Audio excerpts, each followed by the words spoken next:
Hello YouTubers, and thank you for tuning in to today's, well, it's a bit of a varied video on YouTube because, well, I initially thought I nearly didn't want to make a video on a Thursday, and this keeps playing hard to get. But this time, I'm going to go ahead and pretty much wander outside to see how my garden is doing right now. Yeah. So yes, in this garden, I've actually got a few flowers. This one here is a calendula, or pot marigold as it's called. It is an annual flower, but it's often treated as a perennial, as it's actually said right at the back. Somehow it's actually known as a perennial. I think they're flowers that can last up to about 2 years, but they're more on the annual side, I think. Wondering if flowers can pretty much, how would you say it, somehow get a very nice... oh, pardon me, I just had pineapple for a bit of a snack, posting a thing. And these flowers here are geraniums, and let's see what flowers they are. Smart looking flowers. I'm not sure if these are annuals or perennials. I think these are annuals. But I've actually got quite a few flowers. So these flowers here, if you don't know what these are, I thought these were Californian poppies, but they're actually, this one's about to die here, those yellow and orange flowers are, what would you call them? Welsh poppies. And they're actually one of the few flowers that are actually described as drought tolerant.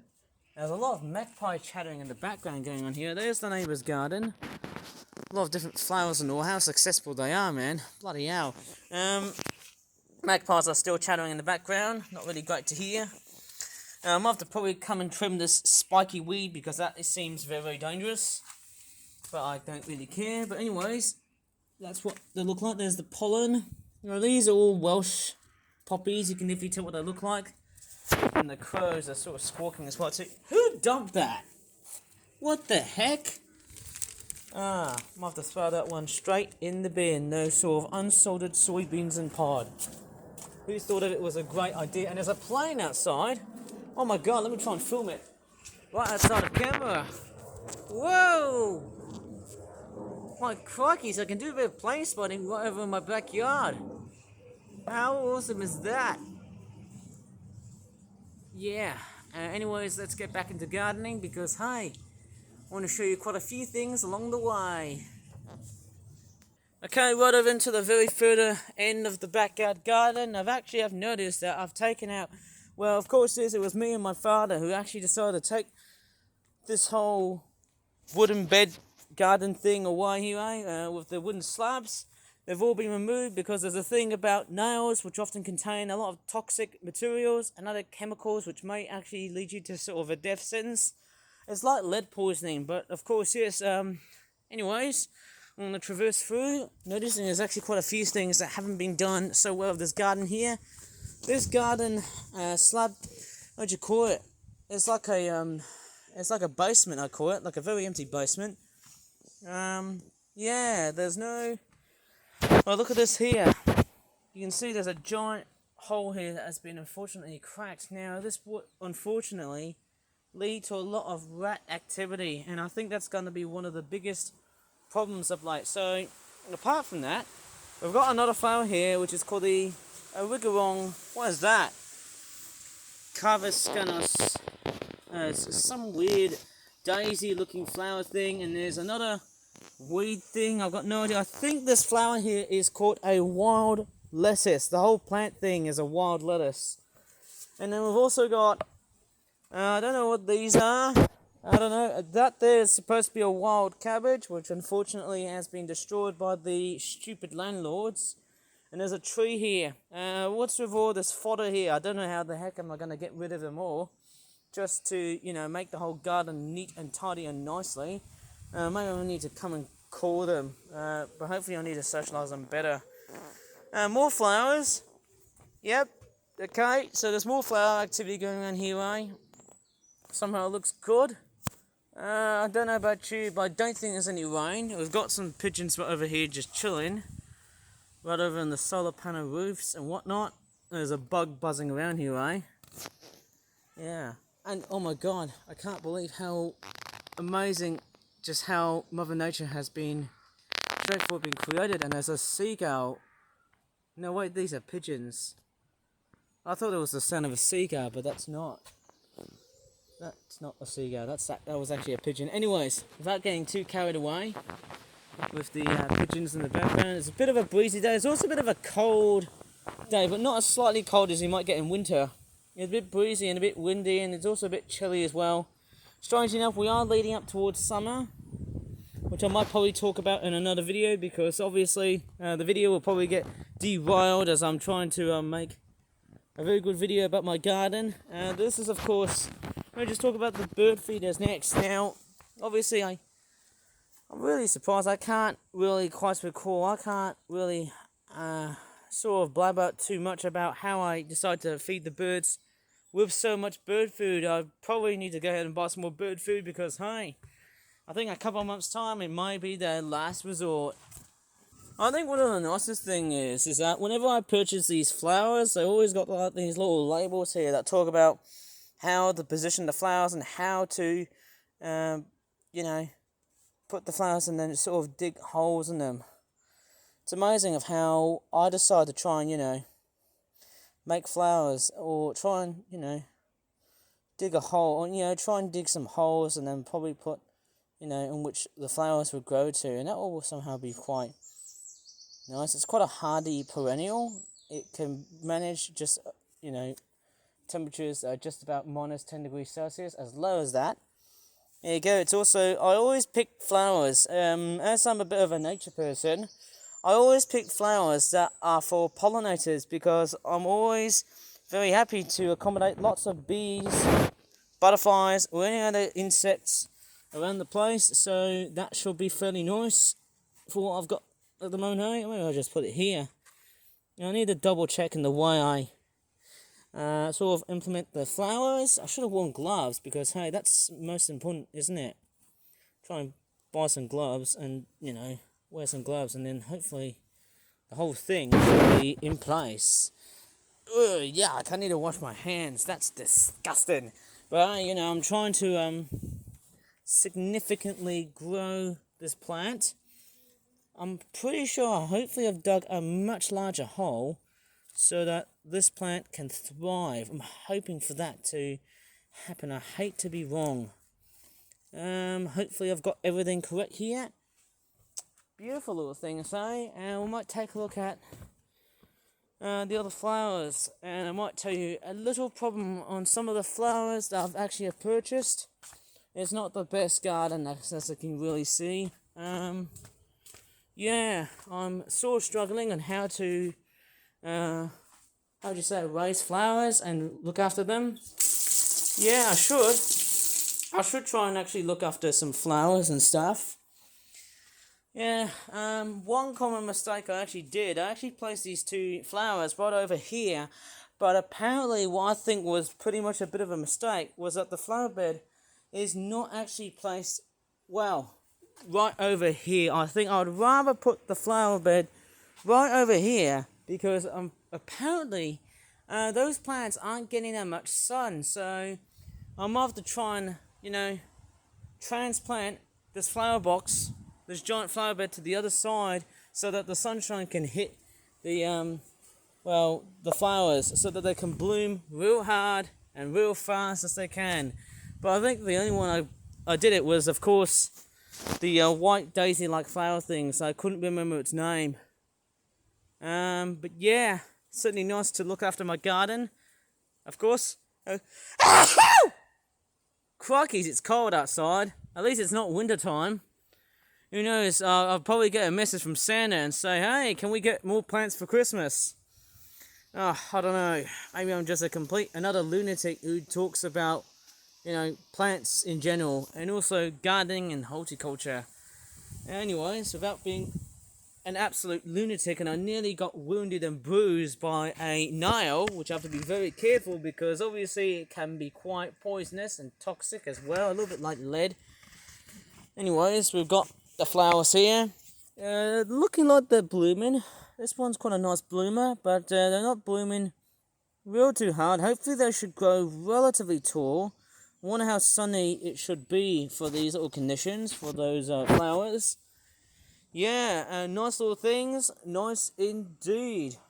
I'm quite curious of how my garden is going to be like over the next months or so, hopefully before the end of this year.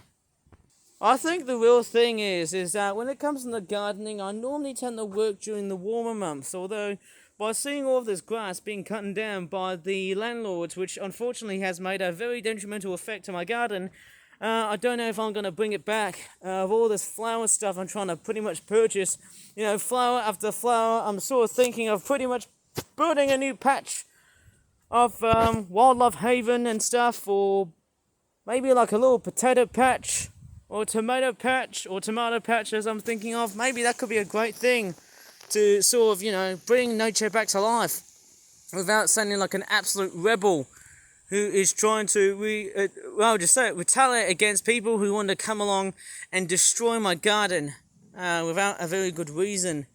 But maybe, if I'm being very honest, well then I really don't need to give the landlords a complete and utter piece of crap. And I'm sort of thinking, I don't know if I could probably ask the landlords, if there's so much fodder, well maybe I've got the best upper hand to try and come and solve this issue right and away.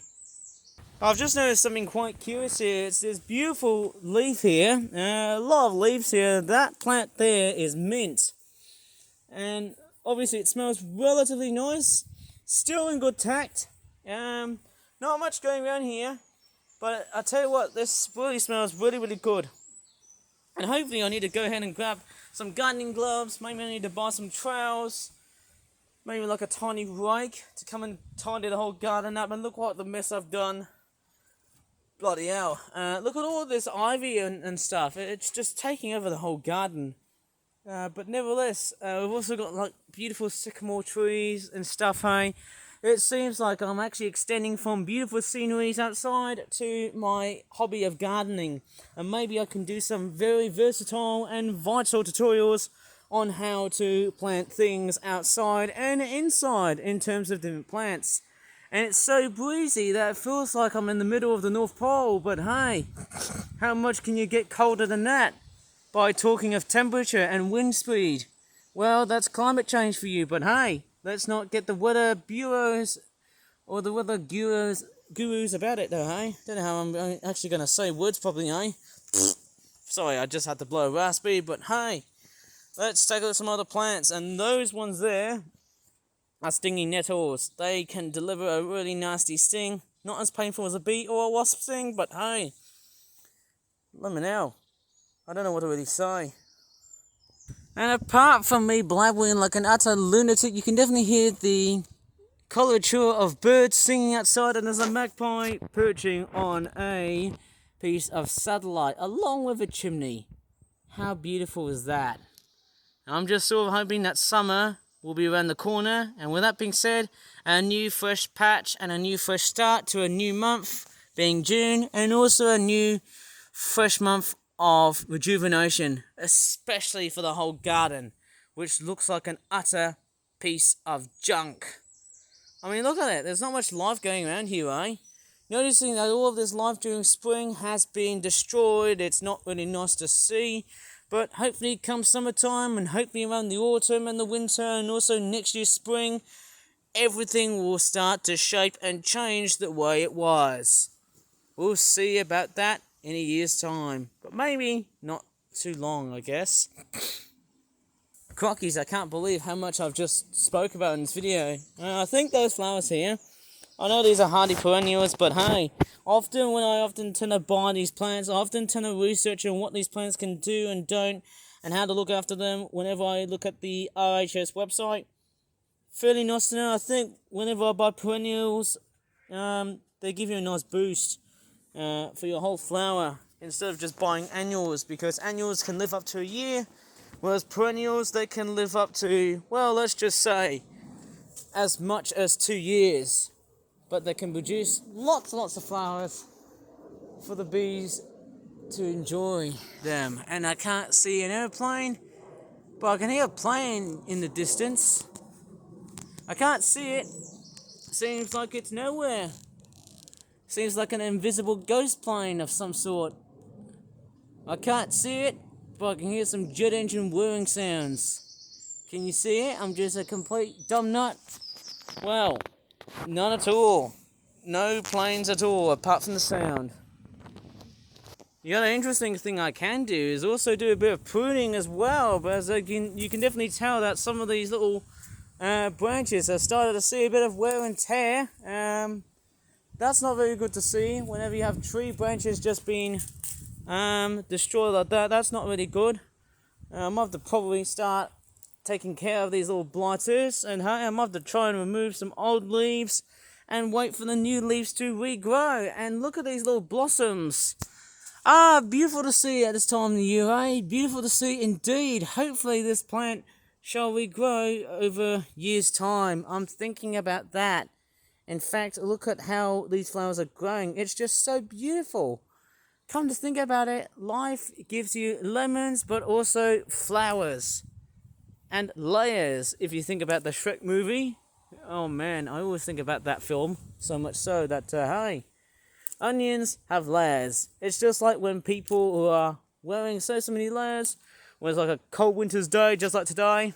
But hey, we're in spring. In fact, almost the last day of spring. Because somehow we'll be going into our summer. I don't know how hot or cold our summer's going to be like. Neither dry or wet, but hey.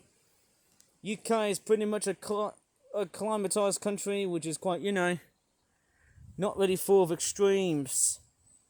Quite curious to see why there's a lot of dead leaves here. That's actually from a twig of the same tree. And unfortunately, that's not a really good sight to see.